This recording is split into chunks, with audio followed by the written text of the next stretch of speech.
Hey folks, welcome to FiddleHed Fiddle Lessons. Today we're going to take an American tune called Ida Red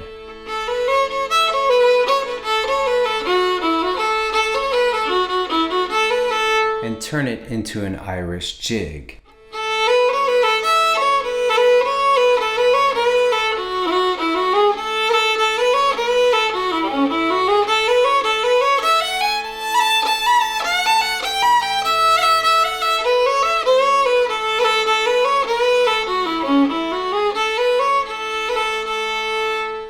Alright, now that you've heard it, let's learn how to do it.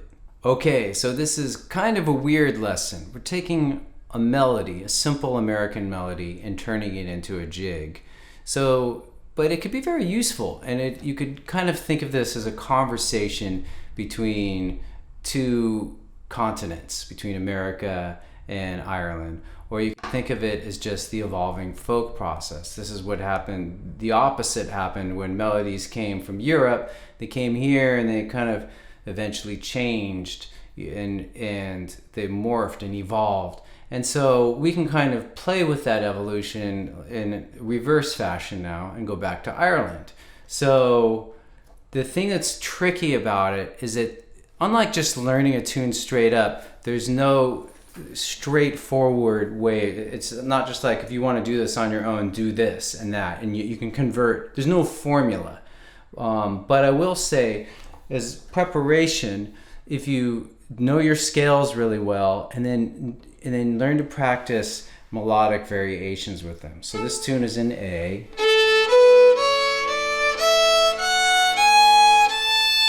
And so a melodic variation, in case you haven't heard of it, is little patterns we do on each note of the scale, like one.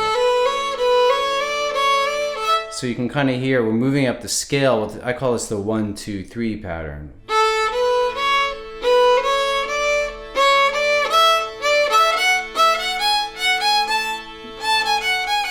And there's a few really useful ones you could use, and these will help you to start to figure out how you could fill in and stretch tunes and not only add variation, but do something a little bit more quirky, like in this lesson where we convert a 4/4 song to a 6/8 jig.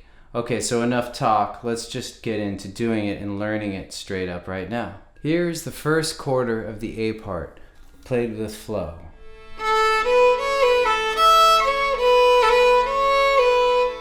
Let's break it down a little bit, starting on open A.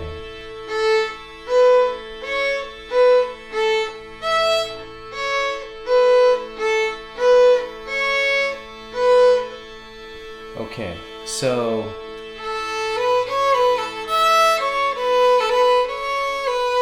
the only thing I'll mention is that in the second bar, we're gonna go 1, open, 1, 2, 1. We do something I call jig swing.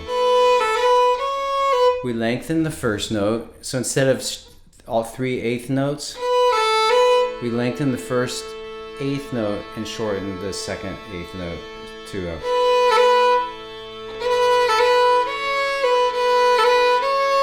So that's what I call jig swing. It's probably a more official term for it, or maybe you don't even need a term for it. Okay, so that's the first quarter, and I just want you to hear the basic version of the first quarter that I teach when I teach it as the typical American tune. And here's the Irish jig version.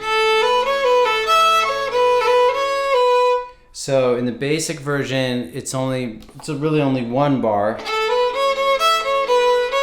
And in the jig version, each quarter is 2 bars. So first bar, second bar. And so that pattern will run throughout this. Each quarter of the jig version of the tune is 2 bars. Okay? So, alright, cool. Hopefully you got that. And if you don't, just pause the video and practice it a little bit.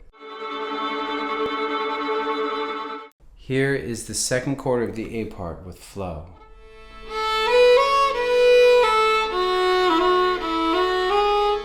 Now let's break it down.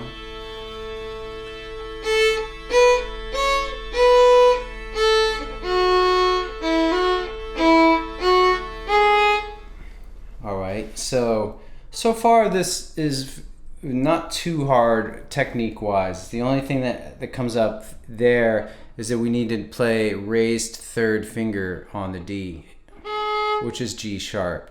And so probably what I should have asked you to do in the beginning, while I was rambling on and on about who knows what, I really should have, we should have been warming up with an A major scale lower octave.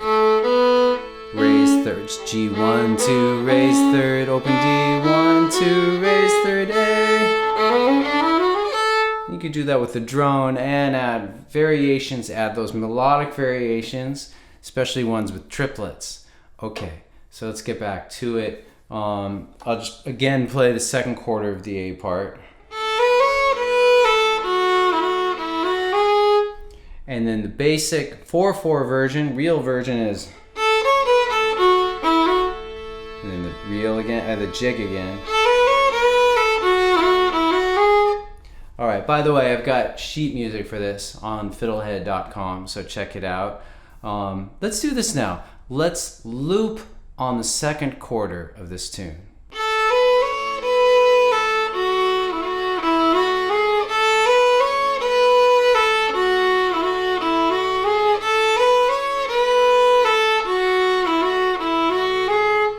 I love looping because it really, you start feeling the music. Trying to get that feel for the music right away in a whole tune is difficult, especially if you're a beginner or just learning the tune. I still do this practice all the time. One little piece, sometimes you get the basic feel of a tune, then it becomes easier to learn it, the rest of the parts, if you've looped on one part. That's why I kind of constantly am mentioning this to you. Okay, so let's move on. Let's do the third quarter with flow.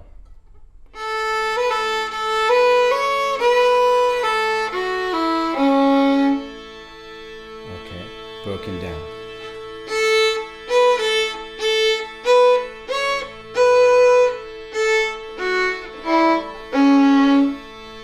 All right, so I don't think anything too weird there.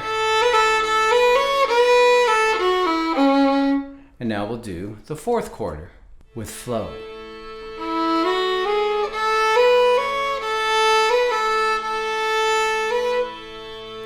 Broken down, starting D1.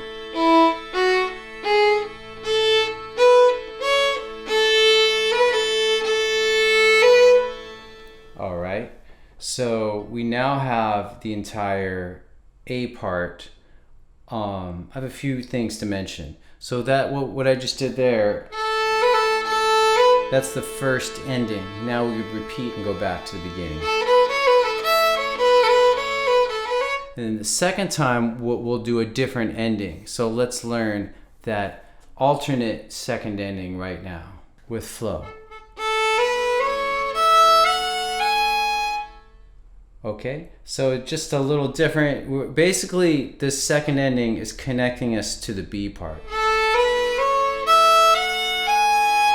Open 1, 2, open E, 1, 2. So, sorry, that was what I just did was the very last bar, just the second ending. Here's the whole fourth quarter. It would start the same. D, 1, 2, 3. All right, so I feel like it's a little confusing, but so the first time we do the A part, the fourth quarter sounds like this. Then we go back to the A part again.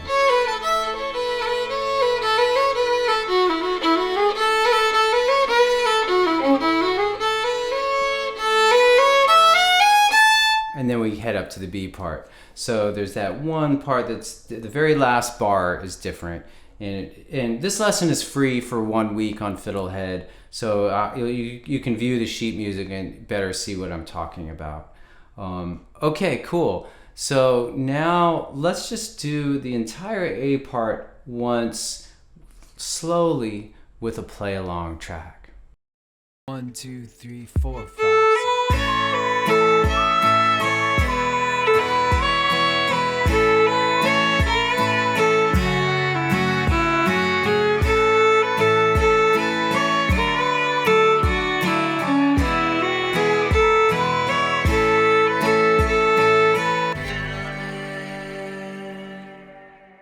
Cool. So if you like that play along track and find that to be fun or useful, head over to FiddleHed. I have that play along track along with sheet music and play along tracks for each part and even for some of the intervals.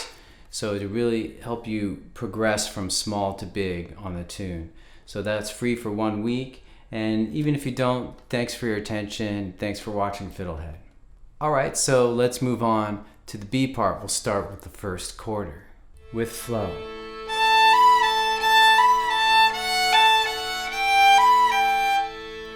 So broken down, we're going to start E3 to 4. And then E1, 3, 1, low, 2, 4, low.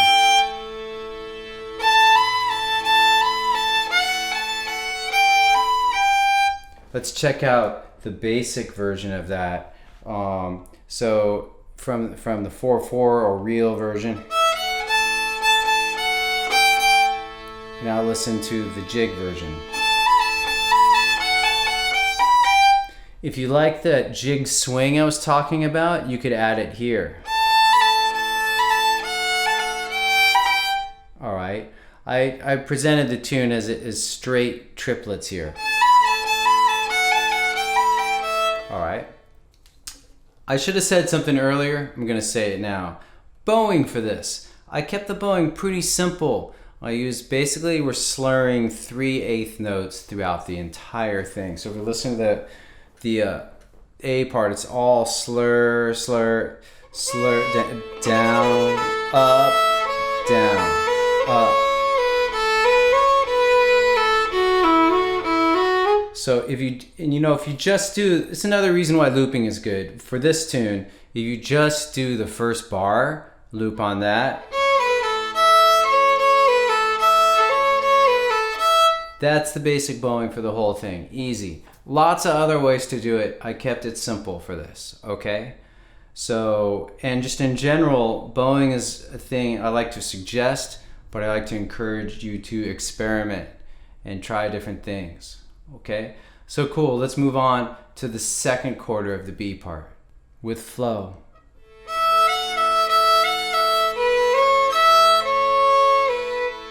Broken down, starting open E.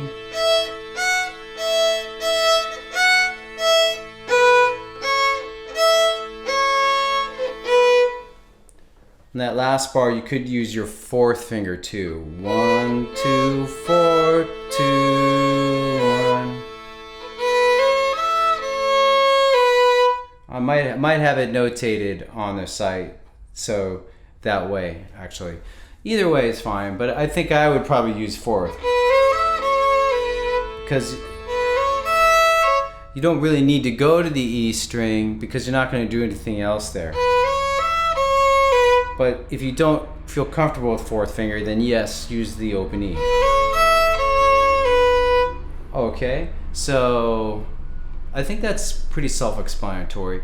The third quarter of the B part is the exact same thing as the third quarter of the A part.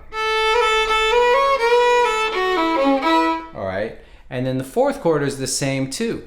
The only difference is we switch the endings. So the first ending, let me say, the second ending of the A part was this. This is a lot more clear with sheet music written out, but in the B part, that will be the first ending, and there's a logic to it because it leads to another B part. So we do.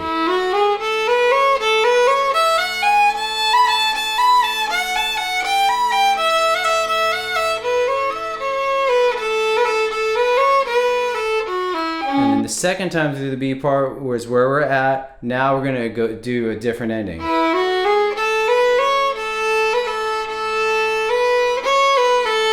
Which leads back to the A part. So in a nutshell, we have two endings. One goes to the A part, one goes to the B part. If you're in it the first time through the A part, you're gonna be sent back to the beginning of the A part, so you're gonna use that ending that goes to the A part. And then second time through the A part, you're going to be sent to the B part, so you use a different ending for that. Gosh, that sounds really confusing. If it is, I apologize.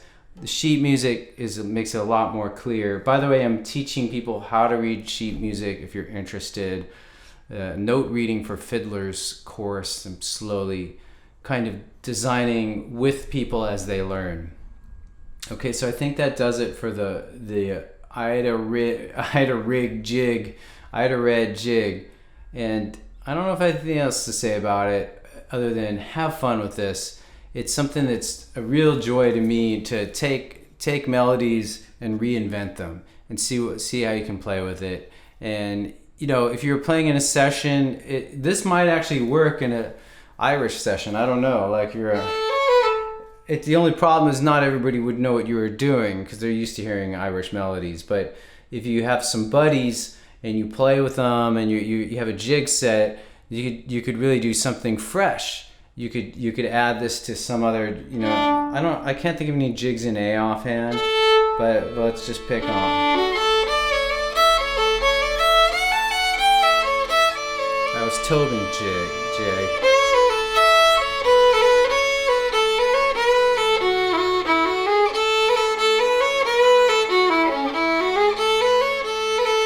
It would easily kind of fit in with that. Another thing you could do that would be fun if you're playing with your friends or on your own is you could play the basic version and then kind of cut over to the jig version and just really blow some minds. So say we're doing a ripping version of the go back to the original 4/4.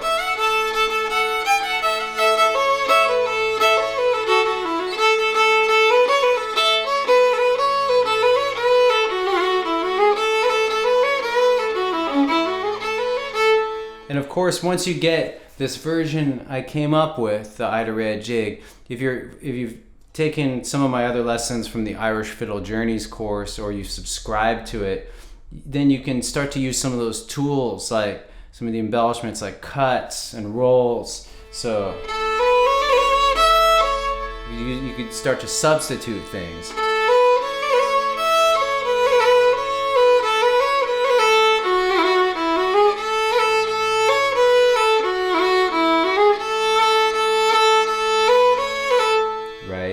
So, and then as a parting note, try to simplify it again. Try to go back.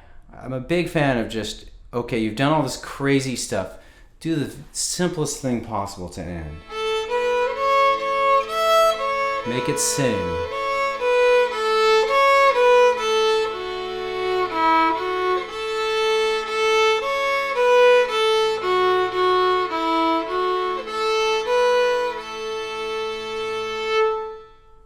And that's it.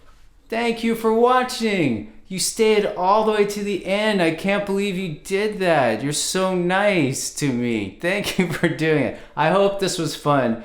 I'm having fun teaching. This was a fun one for me. So yeah, I want to do more of this kind of thing. But we'll see if you like it. And then, just in the same way that Ireland and US have a conversation with music, so do we. Okay, see you soon. Go to FiddleHed.com for a progressive, step-by-step course outline, color-coded tabs, play-along tracks, sheet music, and much more. Thanks for watching the video. Excellent! And don't forget to subscribe. Thanks.